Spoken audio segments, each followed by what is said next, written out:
மேகேதாட்டுங்கிற அணைய கட்டணுங்கிற ப்ரப்போசல் மத்திய அரசிடமிருந்து வரல, கர்நாடகால ஆண்டு கொண்டு இருப்பது காங்கிரஸ் அரசு. அந்த காங்கிரஸ் தாவேக அரசுல பங்குதாரராகவும் இருக்கு. அப்படிங்கிறப்ப நீங்க டி.கே. சிவகுமார்ட்டையும் உங்களுடைய இன்ஃபுளுன்ஸ் யூஸ் பண்ணி ராகுல் காந்தி சோனியா காந்தி பேசிட்டாலே நீங்க பெங்களூர்லயே இந்த வேலையை முடிச்சிடலாம். இதுக்கு டெல்லிக்கு மனு போட வேண்டிய அவசியம் கிடையாது. மத்திய அரசு முடிக்க வேண்டும் சொல்லி அங்க இழுத்து விட்டுக்கிட்டு இருந்தா இப்ப இதே காரியத்தை தான் கடந்த டிஎம்கே அரசு செய்தது. ஏன்னா டிஎம்கே அன்னைக்கு காங்கிரஸோட அலையன்ஸ்ல இருந்து டி.கே. சிவகுமார்ட்ட பேசி முடிக்க வேண்டிய ஒரு விஷயத்துக்கு மோடிக்கு மனு போட்டே இருந்தா, தப்பான அட்ரஸுக்கு தபால் அனுப்பிச்சுக்கிட்டே இருந்தா பிரச்சனை எப்படி தீரும்? இதேதான் இங்க பண்ணிட்டு இருக்காங்க. டிஎம்கே கவர்மெண்ட் சார்பில் லெட்டராவே எழுதப்பட்டிருக்கு, நடுவர் மன்றம் வேண்டும் அப்படின்னு. அந்த நடுவர் மன்றம் வேண்டும் அப்படிங்கிற விஷயம் இப்ப இந்த தீர்மானத்தையும் சேர்த்துட்டாங்க.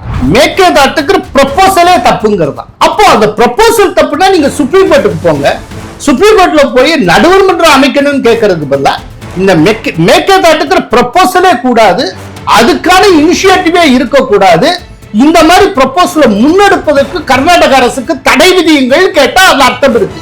அதுதானே செய்யணும். இப்ப என்னோட கேள்வி என்னன்னா, உண்மையிலேயே நீங்க சட்ட வல்லுநர்கள்ட்ட ஆலோசனை கலந்திருந்தீர்கள், அவர்கள் சொல்லித்தான் செய்தீர்கள் அப்படின்னா நீங்க ஒரிஜினலா கொண்டு வந்த தீர்மானத்துல நடுவர் மன்றம் பற்றி எதுவுமே சொல்லலையே. உதயநிதி ஸ்டாலின் கிளப்பினதுக்கு அப்புறம் தானே அதை உள்ள நுழைச்சிங்க, அதுக்கு முன்னால சொல்லலையே. அப்புறம் இப்ப சட்ட வல்லுநர்கள் சொன்னார்கள்னா ராகுல் காந்தியை பொறுத்தளவுல வேறொரு பாயிண்ட் ஆஃப் வியூல பிஜேபி வந்தாலும் பரவாயில்லை, ஆனால் எந்த மாநிலத்திலும் கையோங்கி இருக்கக்கூடிய மாநில கட்சிகள் ஷைன் பண்ணிருக்கு. ஏன்னா மாநில கட்சிகள் பெருவாரியா எல்லா ஸ்டேட்லயுமே மாநில கட்சிகள் பெருவாரியா வச்சிருக்கக்கூடிய தங்கள் வசம் வச்சிருக்கக்கூடிய முஸ்லிம் ஓட்ஸ், இந்த முஸ்லிம் ஓட்ஸ் எல்லாம் ஒரு காலத்துல காங்கிரஸ் பாரம்பரிய ஓட்டு. சோ நம்முடைய ஓட்டை தான் அவங்க கைப்பற்றி வச்சிருக்காங்க.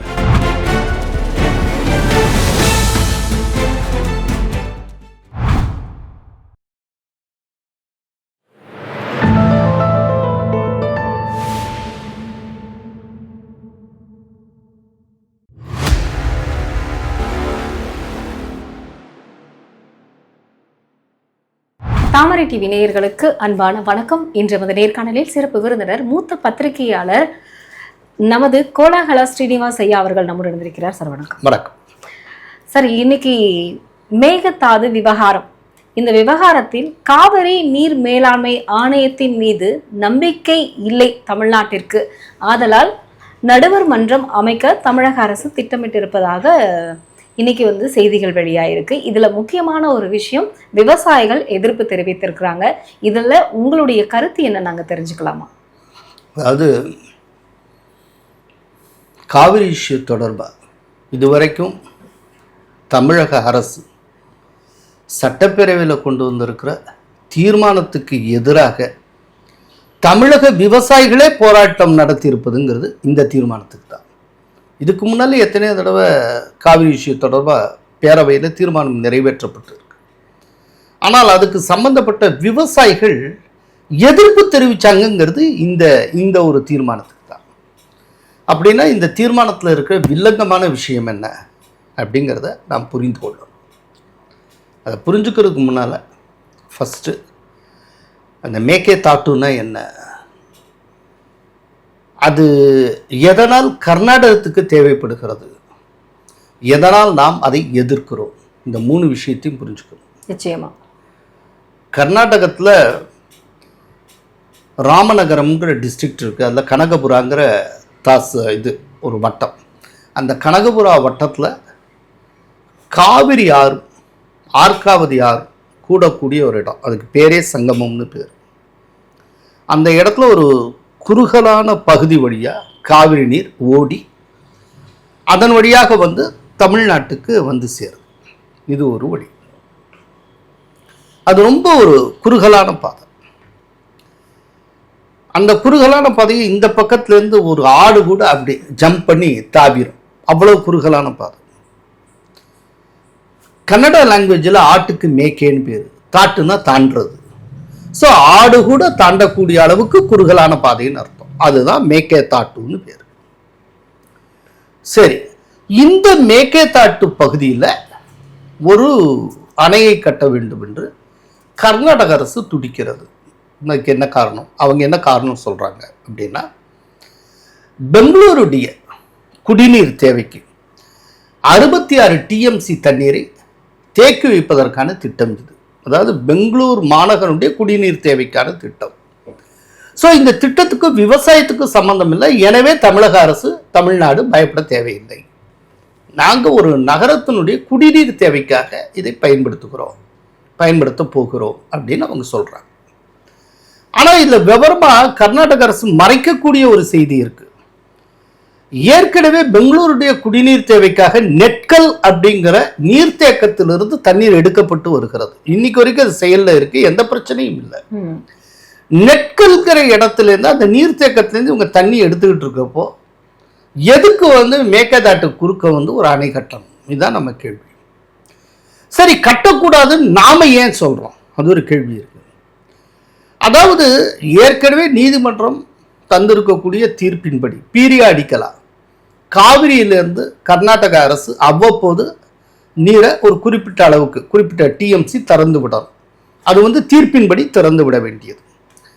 இதை தாண்டி கபினி, கிருஷ்ணராஜசாகர், பில்லிகுண்ட்லு இந்த பகுதியில் பெய்யக்கூடிய எக்ஸஸ் ரெயின், அதனால அந்த அணைகளுடைய கொள்ளளவை தாண்டி ஓவர்ஃப்ளோ ஆகக்கூடிய வாட்டர் இருக்குல்ல, அந்த வாட்டர் தன்னை போலவே இந்த மேகதாட்டு பகுதி வழியாக நம்ம தமிழ்நாட்டுக்கு வந்து சேரும்.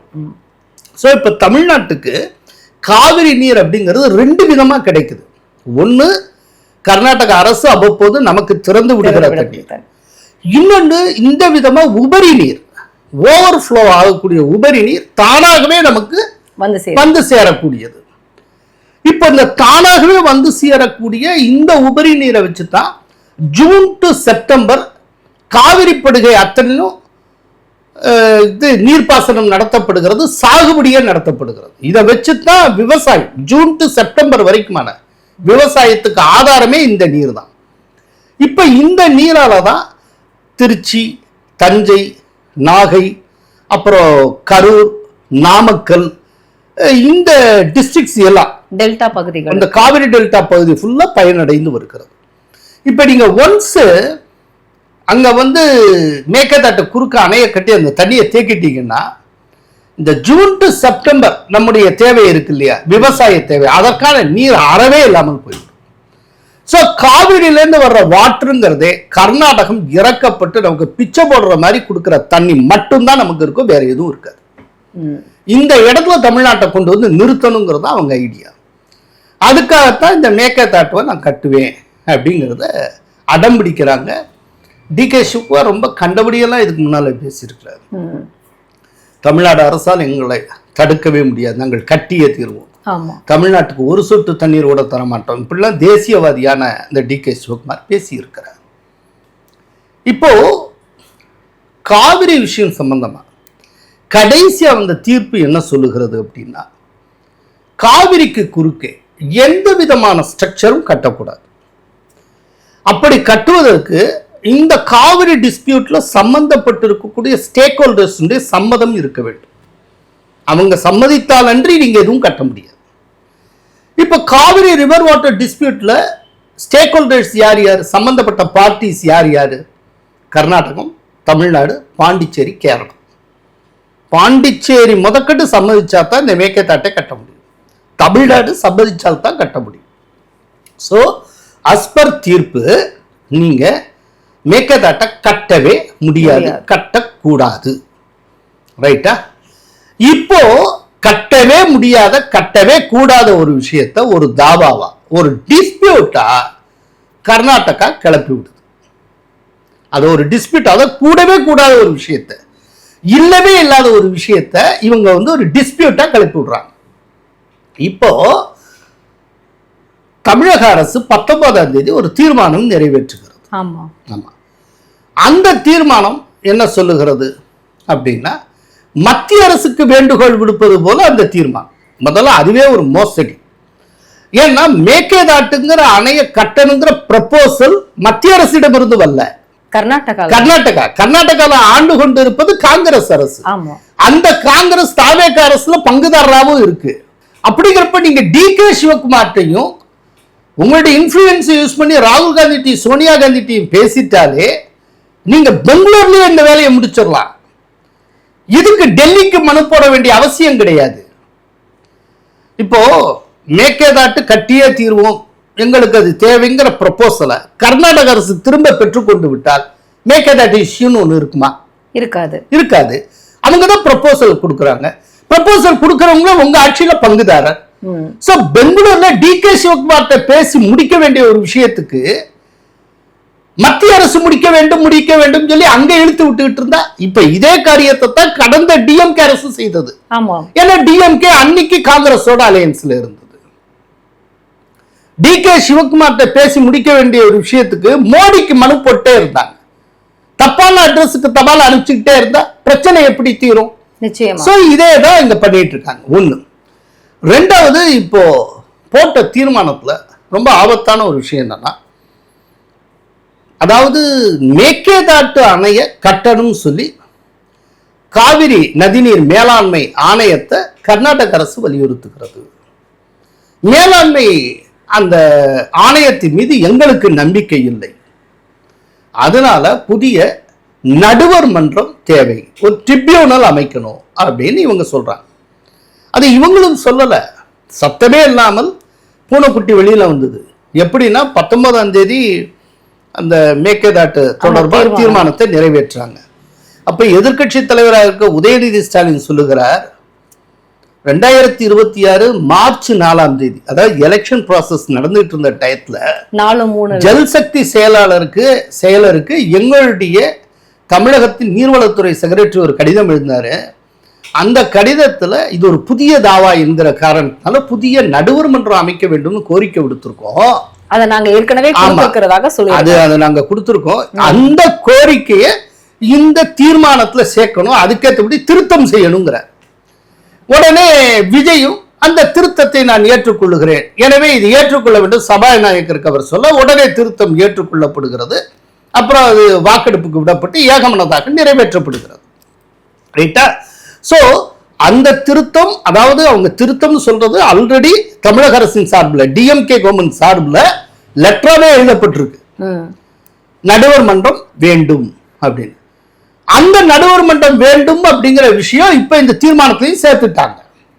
ஓகே, இப்ப நம்ம என்ன சொல்றோம், மேகேதாட்டுங்கிறதே கூடாது அப்படிங்கிறோம். மேகேதாட்டே கூடாதுங்கிறப்போ மேகேதாட்டை காவிரி நதிநீர் ஆணையம் விசாரித்தால் என்ன, நடுவர் மன்றம் விசாரித்தால் என்ன, யாருமே விசாரிக்க கூடாதுங்கிறத நம்முடைய ஆர்குமெண்ட். மேகேதாட்டு என்பது விசாரணைக்கு அப்பாற்பட்டது, மேகேதாட்டுல ஒண்ணு கட்டக்கூடாது. as per final verdict காவிரிக்கு குறுக்க புதுசா எந்த ஒரு ஸ்ட்ரக்சரும் கட்டப்படக்கூடாது, இவ்வளவுதான். அப்படிங்கிறப்போ நீங்க இந்த விஷயத்தை ஒரு தாவாவுக்கு ஒரு டிஸ்பியூட்டுக்கு உட்படுத்திட்டீங்க அப்படின்னாலே இந்த விஷயத்தை டிஸ்பியூட்டபிள்னு ஏத்துக்கிட்டீங்கன்னு அர்த்தம். இது சர்ச்சைக்குரிய விஷயம்னு ஏத்துக்கிட்டீங்களே, அப்படி ஏத்துக்கிட்டீங்கன்னாலே நீங்க கர்நாடக அரசுடைய டிராப்ல விழுந்துட்டீங்கன்னு அர்த்தம். இப்ப நான் என்ன கேட்கிறேன், இவங்க ஒரு நடுவர் மன்றம் அமைக்கணும்னு சொல்லிடுறாங்க. ஆமா, ரைட். நீங்க தான் இந்த கோரிக்கை விடுக்கிறீங்க.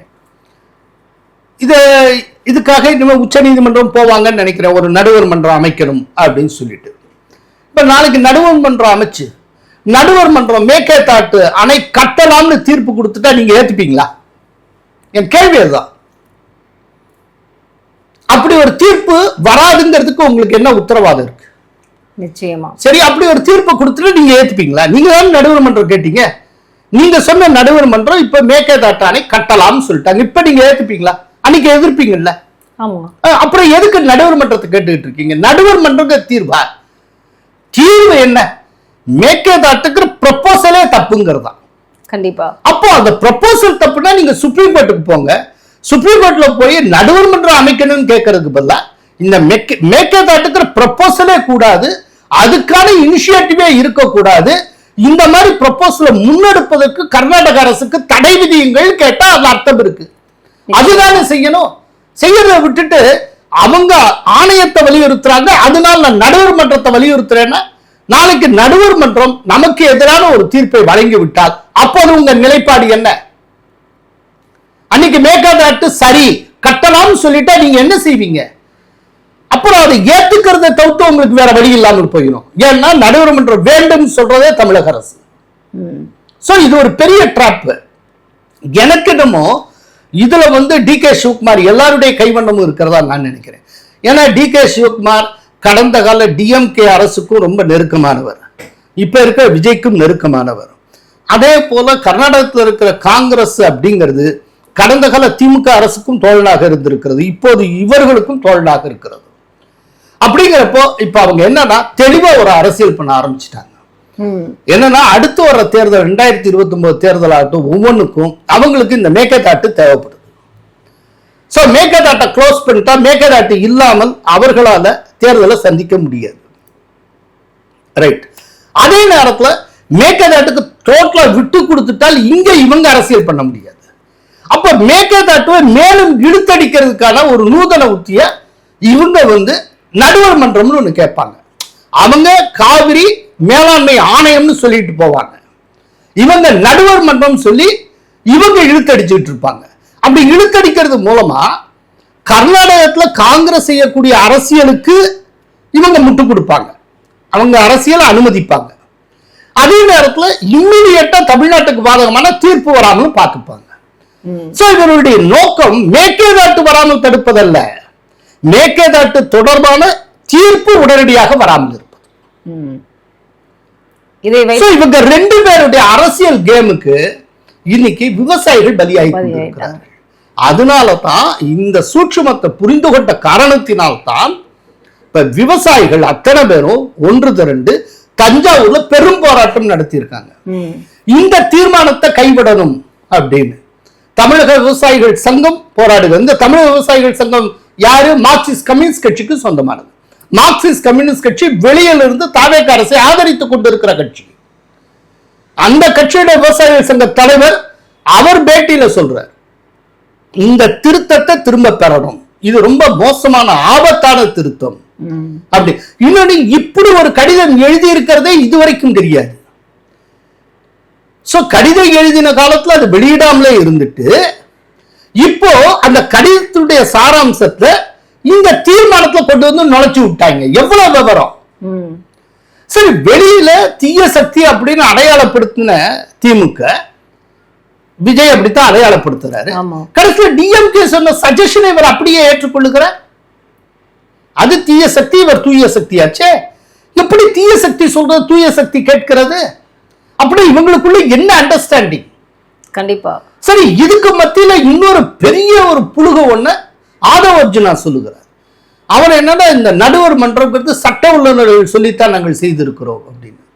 இப்ப என்னோட கேள்வி என்னன்னா, உண்மையிலேயே நீங்க சட்ட வல்லுநர்கள்ட்ட ஆலோசனை கலந்திருந்தீர்கள், அவர்கள் சொல்லித்தான் செய்தீர்கள் அப்படின்னா நீங்க ஒரிஜினலா கொண்ட அந்த தீர்மானத்துல நடுவர் மன்றம் பற்றி எதுவுமே சொல்லலையே. ஆமா, உதயநிதி ஸ்டாலின் கிளப்பினதுக்கு அப்புறம் தானே அதை உள்ள நுழைச்சிங்க, அதுக்கு முன்னால சொல்லலையே. அப்புறம் இப்ப சட்ட வல்லுநர்கள் சொன்னார்கள்னா, சட்ட வல்லுநர்கள் சொல்லித்தான் நீங்க செஞ்சீங்கன்னா உங்களுடைய நீங்க கொண்டு வந்த அந்த தீர்மானத்திலே அது இருந்திருக்குமே, அது மிஸ் ஆயித்தானே இருந்தது. உதயநிதி ஸ்டாலின் சொல்ற மாதிரி சொல்றாரு, அதுக்கப்புறம் இவங்க சேர்க்கிற மாதிரி சேர்க்கிறாங்க.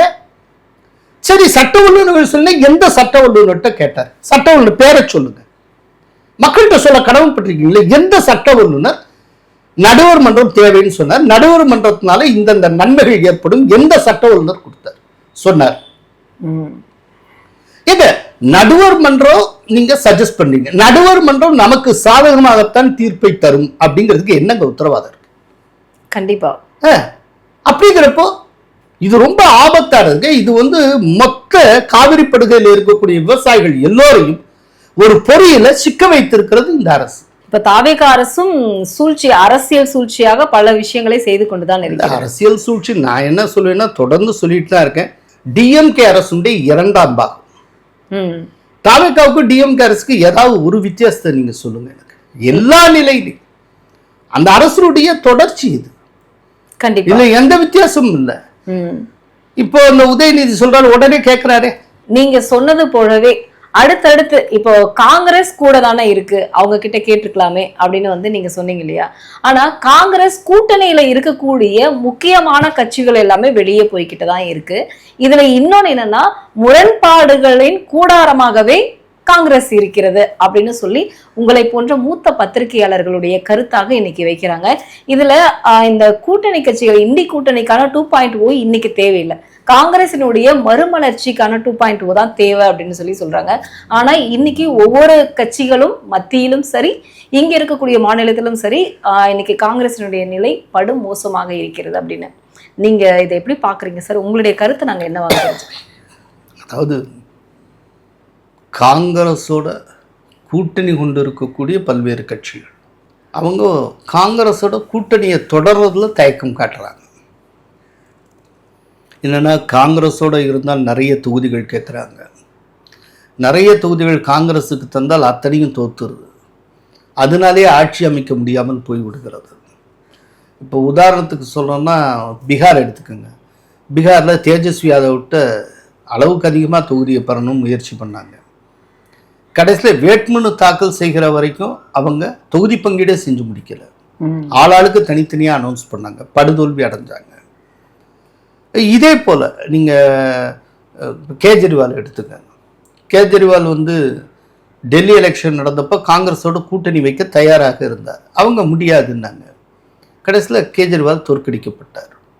இப்போ கேஜ்ரிவால் என்ன சொல்கிறார் அப்படின்னா, காங்கிரஸ் எங்களோட சேர்ந்து இருந்தால் இன்னைக்கு பிஜேபி ஆட்சியை கைப்பற்றி இருக்காது அப்படின்னு. இப்போ ஒவ்வொரு இடத்துலையும் இந்த மாதிரி போயிட்டு இருக்கு. அப்படின்னா இதுல நமக்கு தெரிய வரக்கூடிய உண்மை என்ன அப்படின்னா, ராகுல் காந்தியை பொறுத்தளவில் வேற ஒரு பாயிண்ட் ஆஃப் வியூல இருக்கிறார். பிஜேபி வந்தாலும் பரவாயில்லை, ஆனால் எந்த மாநிலத்திலும் கையோங்கி இருக்கக்கூடிய மாநில கட்சிகள் ஷைன் பண்ணிடக்கூடாது. ஏன்னா மாநில கட்சிகள் பெருவாரியா எல்லா ஸ்டேட்லயுமே மாநில கட்சிகள் பெருவாரியா வச்சிருக்கக்கூடிய, தங்கள் வசம் வச்சிருக்கக்கூடிய முஸ்லீம் ஓட்ஸ், இந்த முஸ்லீம் ஓட்ஸ் எல்லாம் ஒரு காலத்துல காங்கிரஸுடைய பாரம்பரிய ஓட்டு. ஸோ நம்முடைய ஓட்டை தான் அவங்க கைப்பற்றி வச்சிருக்காங்க. இப்ப இந்த மாநில கட்சிகள் டெசிமேட் ஆயிருச்சுன்னா நாடு முழுவதிலும் இருக்கக்கூடிய முஸ்லீம் வாக்காளருடைய ஓட்டு டோட்டலா காங்கிரஸுக்கு கிடைத்து விடும். இது நாளடைவில் காங்கிரஸ் பழைய பலத்தை பெறுவதற்கு சாதகமாக இருக்கும் அப்படின்னு அவர் யோசிக்கிறார். இப்போ ஒரு உதாரணத்துக்கு சொல்றேன்னா, இப்போ யூபி எடுத்துக்கோங்க. யூபியில் இருக்க முஸ்லீம்ஸ் ஃபுல்லாக சமாஜ்வாதிக்கு பின்னால் இருக்காங்க. பீகார்னு எடுத்துக்கிட்டிங்கன்னா பீகார் முஸ்லீம்ஸ் ஃபுல்லாக லாலுவுக்கு பின்னால் இருக்காங்க. அதே போல் திரிணாமுல் காங்கிரஸ் அப்படின்னு எடுத்துக்கிட்டிங்கன்னா அங்கே இருக்க முஸ்லீம்ஸ் எல்லாம் மம்தாவுக்கு பின்னால் இருக்காங்க. தமிழ்நாடுன்னு எடுத்துக்கிட்டிங்கன்னா டிஎம்கேக்கு பின்னால் இருக்காங்க. இப்படியா இருக்காங்கல்ல, இது எல்லாமே ஒரு காலத்தில் காங்கிரஸுக்கு பின்னால் இருந்தது. இப்போ காங்கிரஸ் என்ன நினைக்கிறது அப்படின்னா, அதிகமாக நம்ம தொகுதி கேட்குறோம், அவங்களுக்கு ரொம்ப பெரிய அழுத்தம் கொடுக்குறோம், இல்லாட்டி அந்த கூட்டணியிலே சேராமல் இருக்கிறோம், அதனால பர்சன்டேஜ் ஆஃப் ஓட்ஸ் குறையுது, பிஜேபி வருது, வரட்டும். ஆனால் இந்த மாநில கட்சிகளுடைய கை ஓங்காமல் போயிருதுல, எல்லாத்தையும் லிமிட் பண்ணிடுறோம்ல. ஸோ அப்படிங்கிறப்போ பொதுவாக மைனாரிட்டிக்கு உண்டான ஒரு சைக்காலஜி என்ன அப்படின்னா, தொடர்ந்து ஒரு கட்சி தோக்க ஆரம்பிச்சிருச்சுன்னா அவங்க ஓட்டை மாற்ற ஆரம்பிச்சிருவாங்க. கண்டிப்பா. இப்போ இந்த மாநில கட்சி மாநில தேர்தலில் மோசமான தோல்வி அடைஞ்சிருது. ரைட், ஒரு உதாரணத்துக்கு சொல்கிறேன், வெஸ்ட் பெங்கால் எடுத்துப்போம். வெஸ்ட் பெங்காலில் 80 சீட் தான் ஜெயிச்சிருக்காங்க. இப்போ அங்கே இருக்கக்கூடிய மைனாரிட்டியுடைய மனநிலை என்னவா இருக்கும், இனிமேல் மம்தாவை நம்பி பிரயோஜனம். சரி, மம்தாவை நம்பக்கூடாதுன்னா அதுக்காக உடனே பிஜேபியை நம்புவானா? அது கிடையாது. அப்போ மாற்று அவனுக்கு என்னவா இருக்கும், காங்கிரஸ் தான். இப்போ 2029 லோக்சபா எலெக்ஷன்ல அத்தனை பேர் காங்கிரஸை நோக்கி போறதுக்கு ஒரு வாய்ப்பு இருக்கு. ஸோ மம்தா தோற்கணும்னு அவர் ஆசைப்பட்டார். அதனால தான் இந்த தேர்தலில் மம்தாவுடைய அலையன்ஸ்குள்ளே வரல. இது அவருடைய ஸ்ட்ராட்டஜி. இதை புரிஞ்சுட்டு இப்ப இந்திய கூட்டணி அண்மையில் நடந்தது, அதுல அவங்களுக்கு இடையில பெரிய சர்ச்சை. நீங்க மாநில கட்சிகள் தோற்பதற்கு ஒரு பெரிய காரணமாக காங்கிரஸ் விளங்குகிறது. இப்போ கடந்த காலத்துல நீங்க பண்ணியிருக்கக்கூடிய இந்த கூத்து, குறிப்பா வெஸ்ட் பெங்கால்லையும் அதே போல அஸ்ஸாம்லையும் நீங்க பண்ண அந்த காரியம், அதனால அதற்கான விலையை இப்ப நாங்க யூபியில கொடுத்துட்டு இருக்கோம் அப்படின்னு சொல்லி அகிலேஷ் யாதவ் சொல்லியிருக்கிறார். அதனால எல்லாருமே ஒரு விதமான ஒரு எரிச்சலையும் கோபத்திலையும் காங்கிரஸோட இருக்காங்க. இது ஒரு பக்கம். அதாவது காங்கிரஸ் வந்து மாநில கட்சிகளை பலவீனப்படுத்த முயற்சி செய்து கொண்டு இருக்கு. இது ஒரு பக்கம். இன்னொரு பக்கம் ஒவ்வொரு இதுலையும் தோற்கக்கூடிய மாநில கட்சிகள் 2 3 உடைஞ்சுக்கிட்டே போகுது. அதுக்கு பின்னாலே பிஜேபி இருக்கு. இப்ப திரிணாமுல் காங்கிரஸ் வெஸ்ட் பெங்கால்ல தோக்குது அப்படின்னா, தோத்ததுக்கு பிறகு அவங்களுடைய மொத்த ஒரு 80 எம்எல்ஏக்கள் 64 எம்எல்ஏக்கள் தனி அணியாக அவங்க செயல்படுறாங்க. அவங்க வந்து அபிஷேக் பானர்ஜியை தீவிரமாக எதிர்க்கிறாங்க. அப்புறம் திரிணாமுல் காங்கிரஸுக்கு சொந்தமாக 29 எம்பிக்கள் இருந்தாங்கன்னா அதில் 21 எம்எல்ஏக்கள் தனி அணியாக செயல்பட்டு வெஸ்ட் பெங்கால்ல ரிஜிஸ்டர் ஆகிருக்கூடிய ஏதோ ஒரு கட்சியுடைய பெயர்ல அந்த கட்சியில சேர்ந்து நாங்கள் இந்த கட்சியின் எம்பிக்கள் எங்களுக்கு தனி இருக்கை ஒதுக்க வேண்டும் அப்படின்னு சொல்லிட்டாங்க. இப்ப என்னாச்சு அப்படின்னா, இன்னைக்கு திரிணாமுல் காங்கிரஸ் 2ஆக பிளவுபட்டு இருக்கிறது. மம்தா தலைமையிலான திரிணாமுல் காங்கிரஸ் இந்தி கூட்டணியில் இருக்கிறது. அதே நேரத்தில் நேற்று வரை திரிணாமுல் காங்கிரஸ்ல இருந்த எம்பிக்கள் 21 பேர் தனியா பிரிஞ்சு அவங்க என்டிஏவில் இருக்காங்க. திரிணாமுல் காங்கிரஸ் உடைகிறது. அதே போல சமாஜ்வாதி பார்ட்டியினுடைய 21 எம்எல்ஏக்கள் they are in touch with Amit Shah அப்படிங்கிறாங்க.